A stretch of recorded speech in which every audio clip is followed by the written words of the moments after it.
Today, we're talking about when wellness tracking stops feeling healthy.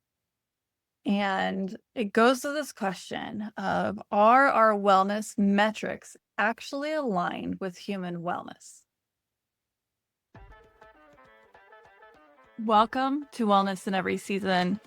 We talk all things wellness to help you align yourself, align with your goals, find balance in your life, and just recalibrate yourself. If you are listening for the first time, welcome, welcome. I'm so glad you're here. And let's get started in the rest of the podcast. Recently, I walked almost 5 miles, and my Apple Watch basically told me it still wasn't enough. And that sent me down a huge rabbit hole about smartwatches, health tracking, movement goals, stress, recovery, and whether the numbers we are chasing are actually helping us become healthier or just more exhausted. For me, it was more exhausted.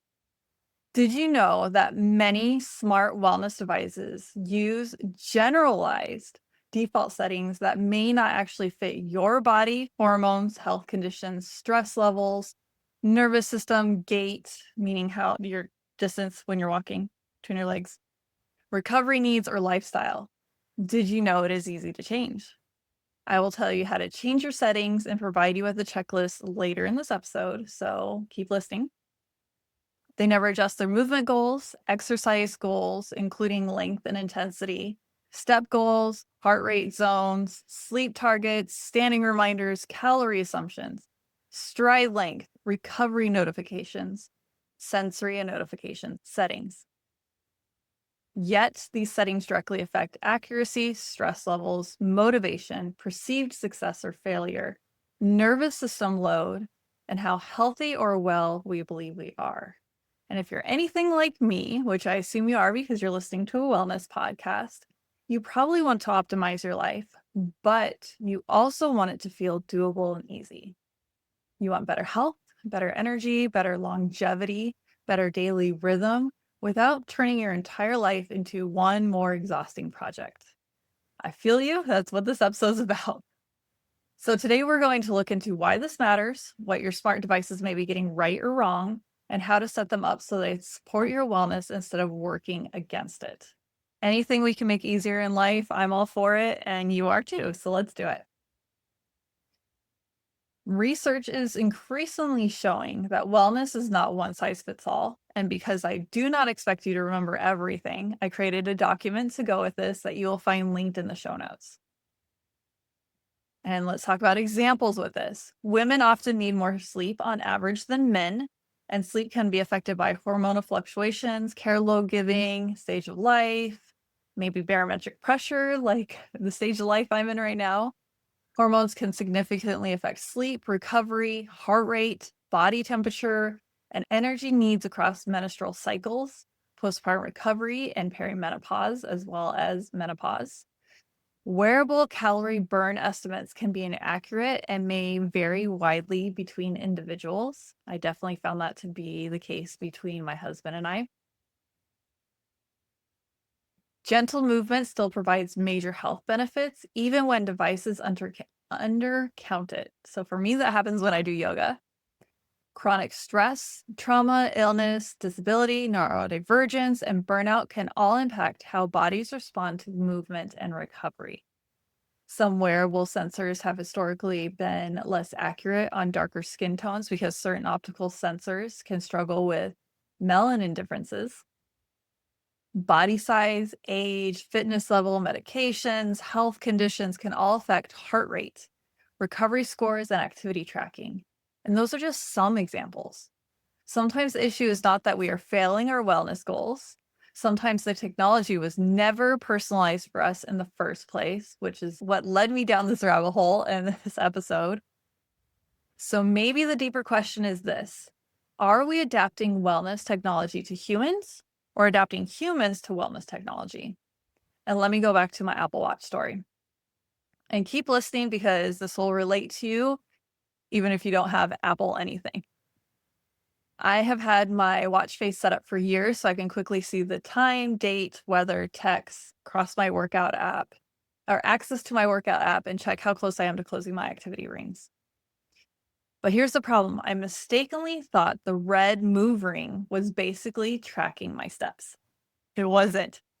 I was so tired and frustrated because I was walking almost 5 miles and still not meeting the goal. I was not doing this daily. I'm not that kind of crazy. This mattered to me because research increasingly shows that sedentary, so sitting down, behavior is associated with higher risk of cardiovascular disease, type 2 diabetes, certain cancers, cognitive decline, and earlier mortality, meaning death. Studies also show that regular movement throughout the day, including walking, standing breaks, can help improve circulation, blood sugar regulation, mobility, metabolic health, and overall longevity. And here's the part that should motivate you. Even relatively small increases in daily movement can make a meaningful difference, especially for people who spend large portions of the day sitting for work, commuting, or just on screens. That made me start questioning whether the wellness metrics on our devices are actually encouraging sustainable human wellness or just rewarding intensity and constant optimization. What do you think the answer is? Because you may notice from my story, I was focused on intensity and checking off a goal.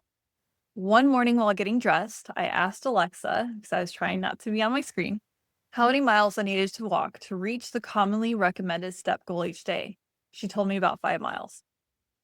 Your height, stride length, and walking pattern all affect how many miles it takes for you to reach a step goal.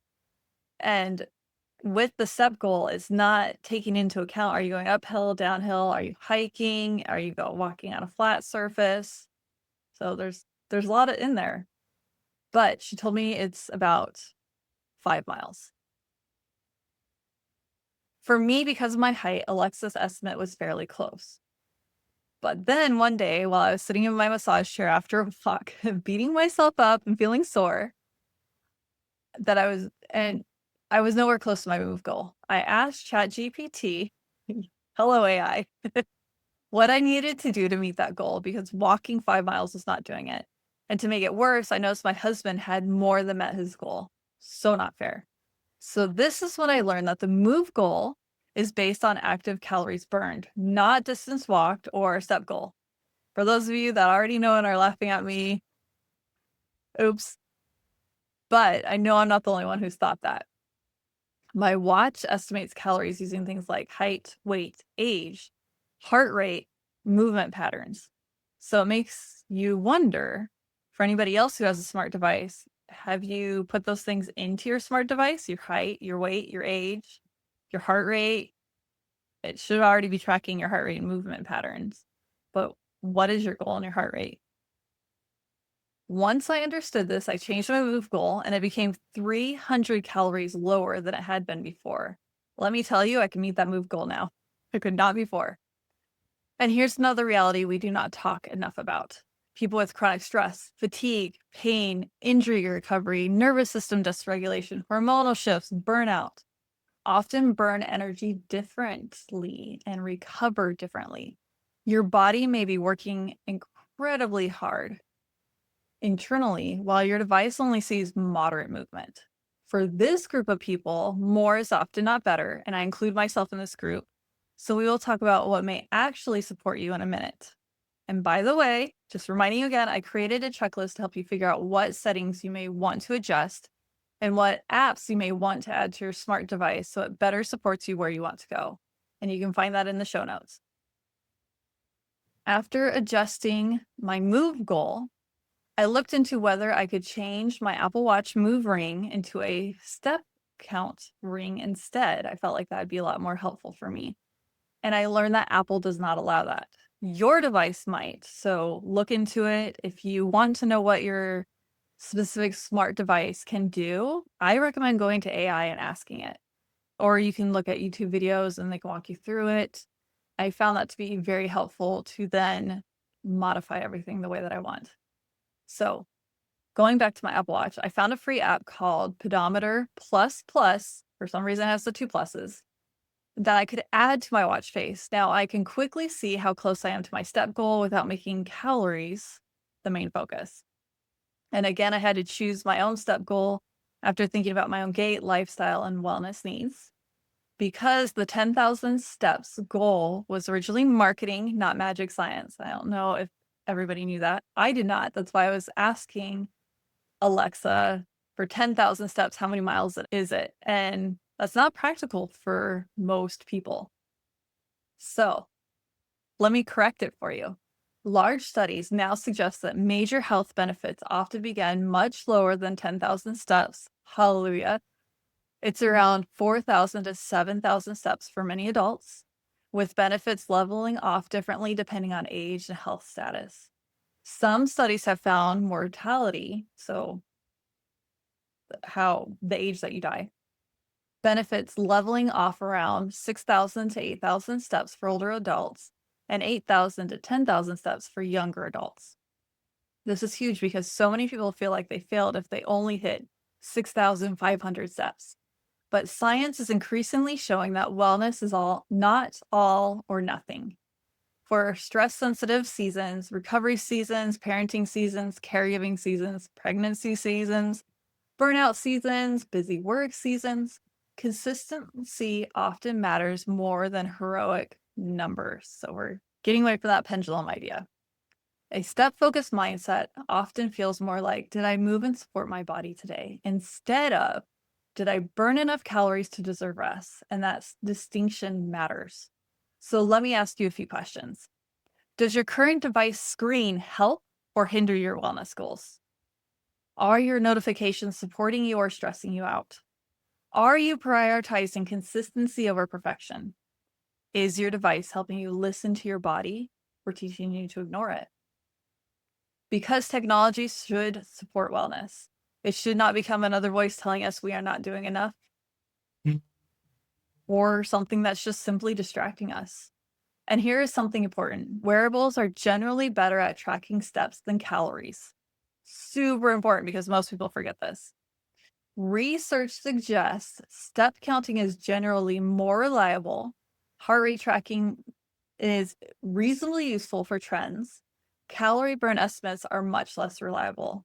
One study found energy expenditure errors near 28%.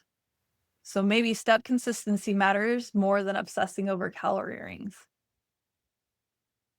Because really, when we're talking about calorie rings, it kind of feels like the 90s, doesn't it? Where we're all worried about being thin instead of being healthy. And that lines up with what major health organizations emphasize. The WHO and CDC focus on 150 to 300 minutes of moderate movement weekly. And it's up to you how you divide it out with your schedule and everything. Strength training about twice a week, reducing sedentary time, so how long you're sitting, and remembering that some movement is better than none. They do not say close your rings every day or you failed. That distinction matters psychologically. Wearables can absolutely help. They can increase motivation, improve awareness, encourage consistency, and help us notice patterns. But they can also trigger guilt, create anxiety, increase obsessive behaviors, reinforce perfectionism, and contribute to over-exercising or disordered patterns in vulnerable individuals. When I notice that my smart device is getting in the way of my wellness, it gets a timeout. So maybe you should think about that for yourself as well, because different people need different movement goals and different wellness goals in general. For example, adults 65 and older often benefit from balance, mobility, strength, and fall prevention work. There's a lot of examples here. Yoga, Tai Chi, Pilates, walking, resistance bands, body weight, strength training, light weightlifting, sit to stand exercises, stair climbing, dance, water aerobics, gentle functional fitness, stability exercises, and single leg balance work. And this helps with the fall prevention, the balance, mobility, strength that I just talked about a second ago. People with chronic illness or disabilities often need adaptable movement goals, especially because one day all the rings might be at nothing and the next day they might be able to hit all of them, depending on where they're at, how their body is functioning for that day. Women's movement and recovery needs may shift during postpartum recovery, perimenopause, where you're at in your cycle, high stress, or burnout. People under chronic stress may tolerate high-intensity goals poorly. Sedentary individuals may gain huge benefits from small increases in movement. So think about it. You can start small. Doesn't need to be all or nothing. Now let's talk about wellness goals smart devices commonly track and how to set them to work for you instead of against you. And don't forget, there's a list that goes along with this to make this easier for you so you don't have to keep going back 15, 30 seconds and pausing and doing the thing. And this goes far beyond Apple Watch. Today's most popular devices include Apple Watch, Fitbit, Garmin, Samsung Galaxy Watch, Google Pixel Watch, Oura Ring, Whoop, Amazon Fit, and even smartphones using Apple Health, Google Fit, Samsung Health, or other built-in apps. Each one tracks health data a little differently. Some focus heavily on movement, some are on performance, some are recovery, sleep, readiness, close ring, strain, behavior change, but none of them fully understand your life stage, hormones, chronic stress load, trauma history, disability, neurodivergence, work schedule, caregiving responsibilities, burnout level, recovery capacity, current season of life. And that's why personalization matters. One of the healthiest things you can do is stop treating default settings like universal wellness prescriptions. Instead, use your device as a tool that adapts to you. And honestly, this is where AI can go in. And none of this is a workaround for a health professional. If you need a professional to help you with your wellness goals, nutrition goals, chronic pain, whatever. So this is to help you with that stopgap before, in addition to working with them, whatever. You can ask tools like ChatGPT, Claude, whatever. How should I personalize my smartwatch settings for burnout recovery? What movement goal makes sense for a postpartum mother with my height and weight? How should I adjust my wearable during perimenopause? How can I reduce notification stress on my Garmin? I worked on this because notifications were distracting me. What wellness metrics should I prioritize with chronic illness?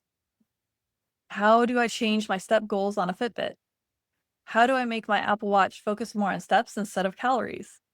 How do I set up my Samsung Health app for movement breaks? AI can walk you through your specific device step by step and help you think critically about whether your current settings actually support your health. The caveat with this is that you need to know enough about yourself and put that information into whatever AI you're using. So for me, I had to put in about my height and weight, and I use screenshots of past statistics within my health app to help AI to recalibrate things for myself. Again, it's not a replacement for medical care, physical therapy, mental health support, or working with a qualified professional, but it can help you ask better questions and find the settings that are already sitting quietly in your device that are wrong. So let's get into those. There's the first one, the movement goal or active calories. These are common on Apple Watch, Fitbit, Garmin, Samsung, and Pixel Watch. They estimate calories burned through movement above resting metabolism. And this is something that I'm realizing that I need to change within the heart rate setting for me, because it will ask if my husband wants to log a walk way before I do, if I forget to log it already. So it's already telling you some settings are off, or telling me that settings are off. The problem is that calorie estimates are often inaccurate. Do you remember what I said before? Devices tend to favor elevated heart rate and intensity, while gentle movement may be undercounted. This can cause people to accidentally tie their self-worth to closing rings, burning calories, or doing more. That's where I was stuck. Two people can walk the exact same distance and get completely different results based on age, body size, medications, hormones, conditioning, disability, chronic illness, pace, and heart rate. So a lot of reasons there. A better approach is to use movement goals as awareness tools, not moral scoreboards. Someone recovering from burnout may need a lower activity goal temporarily. A postpartum person may need to prioritize gentle movement and recovery. Older adults may need to focus more on mobility, balance, and consistency than calorie burn. Athletes may intentionally use higher exertion targets during training seasons. And the second one is exercise minutes or active zone minutes. I've had to change this for myself because it was distracting me in the middle of hour-long classes when it was a 30-minute move goal. And this will be helpful for you to take the minutes per week recommendation that I talked about earlier, and then think about how does it fit into your schedule during your current season of life? How are you going to split it up during the days of the week? And then have that be your move goal within your smart device. And those are commonly tracked by Apple, Fitbit, Garmin, Samsung, Pixel Watch, and many others. They usually measure moderate or vigorous activity sessions and is actually one of the metrics most aligned with public health guidelines, but it depends on how you want to split it out throughout the week. Because the general recommendation is about 150 minutes of moderate activity per week or 75 minutes of vigorous activity. So remember this, depending on your stress load throughout the week. Are you looking at more moderate or are you looking at vigorous? And I've taken it to, well, how many minutes do I actually have during the week? And then planned it out that way. But if you're really looking at wellness goals, can your body handle more rigorous or does it need moderate? I would start there. And remember that anything you are willing to do is better than you're doing right now. So you're already going to be up-leveling your wellness. And many devices only count exercise when your heart rate crosses certain thresholds. So it can be very frustrating. That means yoga, mobility work, rehab exercise, slower walks, or strength training with longer rest periods may not fully count, which is why I cheat and I start the workout in my smart device. So it's logging it, even if it would not log it without me manually setting it to log, if that makes sense. So remember, if your body benefited, but your device ignored it, it still totally matters. The third one, stand goals or sedentary breaks. Apple calls this a stand goal, but many devices have movement reminders and activity alerts or sedentary time notifications. So they can call it different things. Research strongly supports reducing prolonged sitting because movement breaks may support circulation, metabolic health, insulin sensitivity, stiffness, pain, and energy regulation. Plus, it gets you to actually get up and go to the bathroom. But standing every hour is not realistic or safe for everyone. Plus, if you are neurodivergent, it can be very distracting. Desk workers may benefit from stand reminders. Disabled individuals may need alternative movement reminders. People with sensory overload may need fewer notifications. Some people may prefer reminders every 2 or 3 hours instead of hourly interruptions. You can change those things. You can ask whatever AI device, how do I change my stand goal or whatever your device calls it within this device? And it will walk you through how to do it. And if it seems too techy, you can ask the AI device, talk to me like I'm 5 years old and give me bullet points. You can tell it how you want it to talk to you too. So fourth one is the step count. This is one of the most common metrics across wearables and smartphones, and one of the strongest wellness metrics because it's simple, flexible, understandable, and accessible. Many health benefits begin, again, well below 10,000 steps. A sedentary beginner may start around 4,000 to 6,000 steps. An active adult may feel good around 7,000 to 10,000. A highly active person may naturally exceed that, so you can change the setting.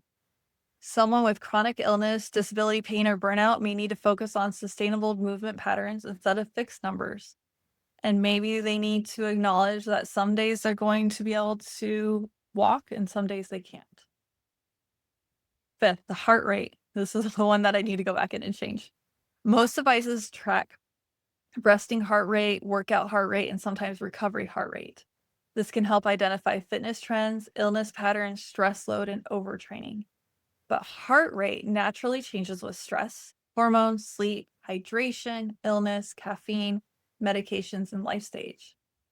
Very interesting, right? Lower is not automatically better. An endurance athlete may have a naturally lower resting heart rate. A stressed or sleep-deprived person may see temporary increases. Hormonal shifts can affect heart rate during the menstruation cycle, postpartum recovery, and perimenopause. The sixth one, heart rate variability, or HRV. HRV is popular on Aura, Garmin, Whoop, Apple Watch, and other devices. This is also one that I need to go back and mess with. It measures variation between heartbeats and is often used as a recovery or nervous system metric. Generally, higher HRV may suggest greater adaptability and recovery capacity. But HRV changes consistently with stress, illness, alcohol, sleep, hormones, trauma, overtraining, and burnout. This metric becomes unhealthy when people obsess over daily fluctuations instead of long-term trends. So what I've done is I've taken my health data and I've changed it to be for a week and for a month, and I've uploaded it into AI and asked, like, what does this actually mean? I've done that specifically for sleep when I didn't understand what all of that graph meant, and it was very interesting. For some people, HRV can be helpful for noticing stress patterns. So this is where you could put it into an AI to notice those patterns. For others, especially those prone to anxiety or health fixation, it may be better to check trends less often. Here's another one, sleep tracking. This is number 7. Sleep is tracked by Apple Watch, Fitbit, Aura, Garmin, Samsung, Whoop, smart beds, and many phone apps. Sleep tracking can increase awareness around consistency, duration, habits, and recovery patterns. But researchers now talk about something called orthosomnia, which is an unhealthy obsession with perfect sleep scores. Ironically, stress about sleep tracking can make sleep worse. I actually took out the alarm clock in our room decades ago and instead used my smartphone and turn it upside down because I notice when I'm not sleeping well, I'm staring at the alarm clock and stressing about not sleeping well. So it makes sense that stressing about sleep makes sleep worse. Women may need more sleep on average and may notice hormonal fluctuations in sleep quality. Parents and caregivers may need flexible expectations during certain seasons. Neurodivergent individuals may need highly individualized sleep routines. Shift workers may need very different structures than standard recommendations. And here's the 8th one, recovery or readiness scores. These are popular on Garmin, Aura, Fitbit, and Whoop.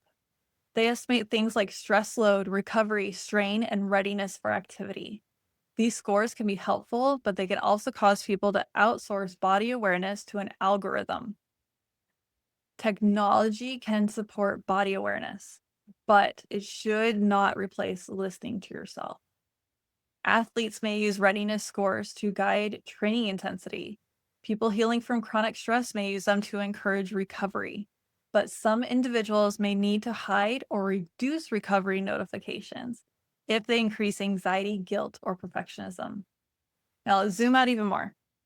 These devices are not measuring wellness differently. They're defining wellness differently. Does that make sense? It's not measuring, it's the defining that's different. Apple Watch tends to emphasize closing rings and daily activity. Fitbit often emphasizes consistency and behavior change. Garmin often emphasizes performance and optimization. Whoop emphasizes recovery and strain balance. Aura emphasizes sleep and readiness. Samsung and Pixel Watch emphasize integrated health monitoring.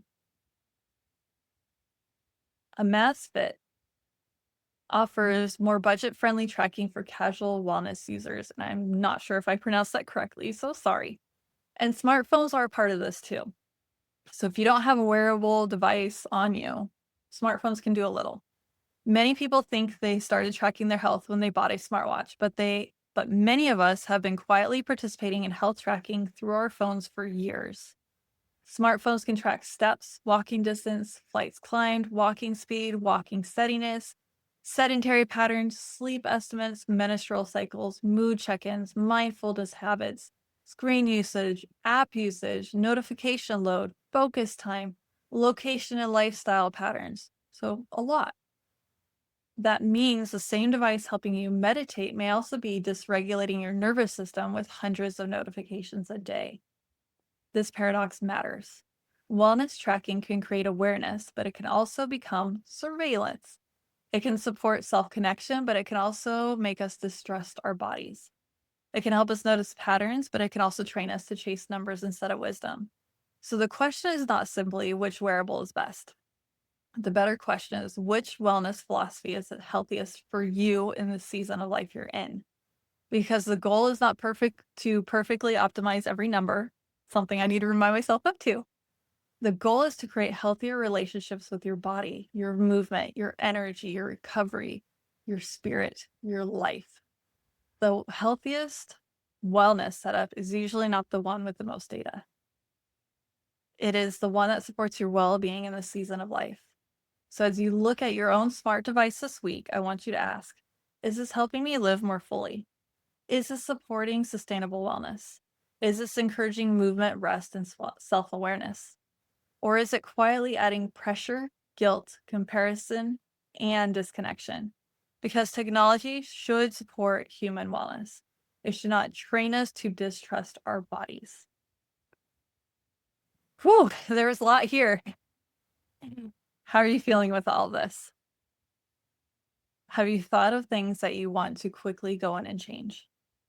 Have you thought about how your technology is impacting you for good and bad? For many of us, it's a mixed bag. Totally understand it is for me as well. And it's the reminder that we can optimize so many things in our life for ourselves. We can over optimize as well. We can overuse things. There is a time and place for things.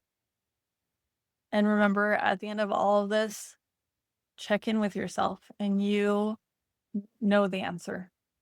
If you need to seek professional help in whatever area, if you need to optimize, tweak different things, if you need to spend time making sure that you have mindfulness reminders in your smart device. There are so many devices have that as well. Know that you're not alone on this journey and that you matter, your wellness matters. And by taking care of yourself, you can better take care of the things on your task list. But you need to start first. I'll see you in the next episode. Thank you so much for listening to this episode. I hope that you found the answers that you needed and you had some amazing aha moments. Please share this episode with others because it helps us align ourselves and then better align the world so that we can seek the healing that we really are looking for. As part of the legal language, I am a certified life coach with a bachelor's in applied health. That is what I am leaning on for this. This is general advice. Take it as such. See you in the next episode.